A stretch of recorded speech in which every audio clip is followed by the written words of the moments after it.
Prime Minister of a nation on its Independence Day talks about corruption. He talks to the industry, he talks about corruption. Do we think that corruption is too much in the air now? I mean, do we see the indication of it coming more in the air now? I think corruption is writ large in all ranks of society today, in all strata of society today, both in the governmental sector and in the private sector. It's rampant from the as citizens' contribution and as officials as a part of duty. Both are contributing equally to the growth of the cancer of corruption. But do you think now we are seeing it more of corruption, or was it there earlier also? No, it's grown and grown in size, and it's grown in dimension. I mean, how do you reflect upon it? I mean, if you're seeing it from above. Well, the size has grown and all ranks are involved now. You see, it's not limited to the lower officials. It's not just limited to the middle ranks. It has covered from top to bottom, from a peon to the minister. It's like that kind of a situation. From a constable to the highest ranks of the officials. If we take 50 years, even that period, for general information, then how do we see its growth? I mean, let's take a period. How do we see it in its background? Let's say its history, and then corruption, talking about it today. I think it's grown every time. It might be getting much more exposed. It's certainly getting more exposed. But it's certainly grown over the years. Do you think, how much would you agree with PM's call for Satyagraha against corruption? 100%. I would agree 100% with the Prime Minister's call.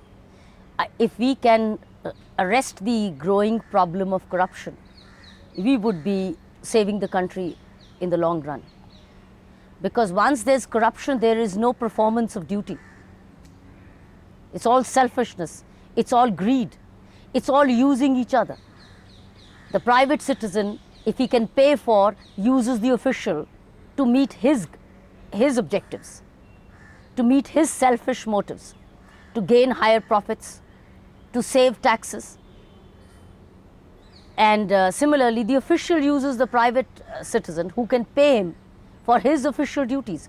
Even when the official is being paid by the government, by the country, he is in fact taking a price for his official duty, which is not small. Let me just take you personally. I mean, you as a person who has fought corruption, and now when you see it from the other side of the fence, how do you view it? Let's focus on you. Which side do I see? I don't understand. No, I mean you are a person who you have fought corruption and you've talked about it. And when you look at it from the other side of other means, you know, like tackling corruption from a person who has fought for corruption, maybe being a part of it, and now not exactly fighting it as an individual, but tackling it from the other side. I've always been the way I am. I've always fought. It's not that. I have personally been responsible for my own conduct. How do I perform my duties? That's my primary duty. First duty is to see that I do not become a part to adding to the cancer of corruption by individual responsibility. Secondly is, as a supervisor or as a head of a department, I ensure that I supervise effectively, by which I minimize corruption in my own department. So it's taking individual responsibility and departmental responsibility. That's very critical for any officer, because you have two responsibilities as an officer. One, for your individual conduct, and secondly, for the conduct of your department. Now, for the conduct of the department, you may not be able to eliminate corruption, but you can control corruption. You can reduce corruption. You can minimize corruption by evolving strategies of administration, by which the system becomes so visible and transparent that anybody who is attempting to be corrupt has a higher possibility of getting caught, getting exposed, getting complained against, getting reported against, getting talked about, and loses in reputation. That's my role as a departmental head. So it's not just my responsibility to be personally honest, but if I'm heading a department, I must take departmental responsibility to ensure that corruption is not rampant. So that's been my role, and that's my duty to do. I'm not an individual in a department. I'm both an individual by leadership, but I'm also an officer by responsibility. Some people say that electoral law should be reformed, and much of the corruption, the seeds of it comes from there, and if it's changed, like much of it will be solved also. Do you agree with this? I guess while changes would help, yet individual responsibility, yet let's stop looking for excuses. I think we're all the time looking for excuses that if things were better, if laws were better, if police was better, if courts were faster, if leaders were more honest.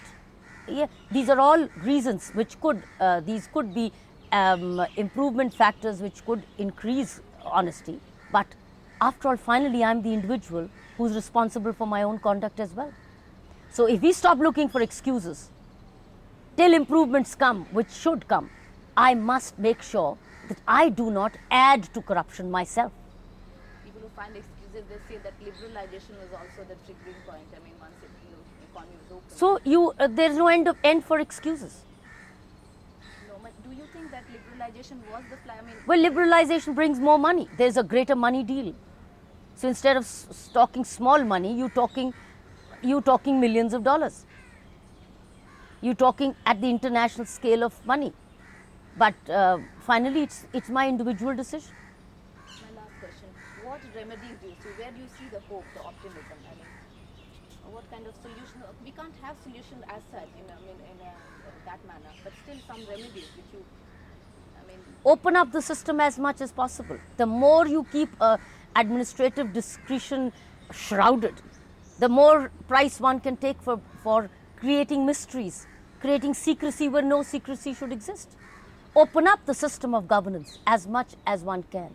That means officials should be as accessible to people mandatorily and by habit and by administrative practice. The more open the system, the less corrupt it would be.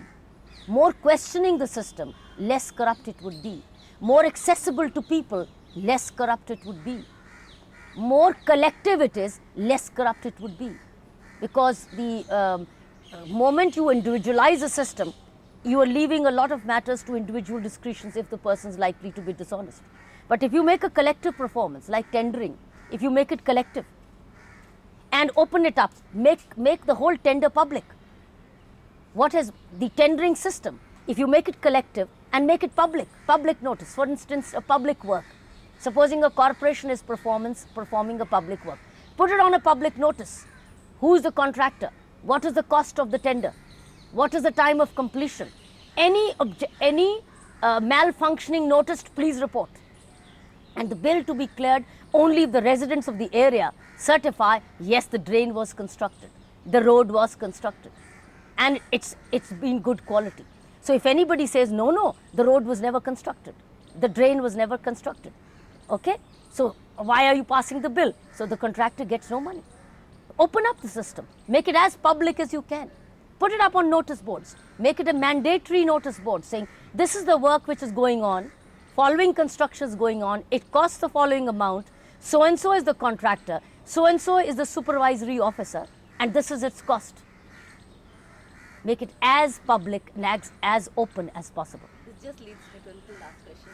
Today's young generation seems they feel pessimistic. I mean, when I talk to some of them, they say everyday newspapers are full of scams and these cases of corruption. Even cricketers are now being involved in some cases.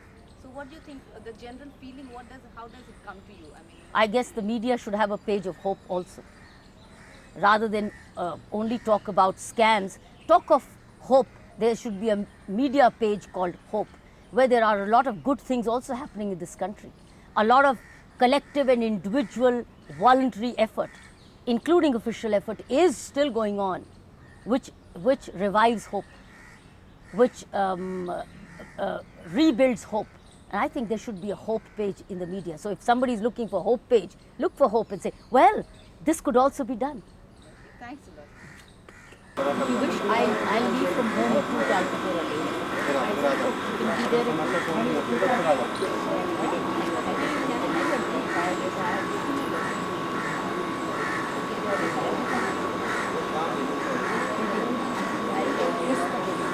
don't wait, we fax it.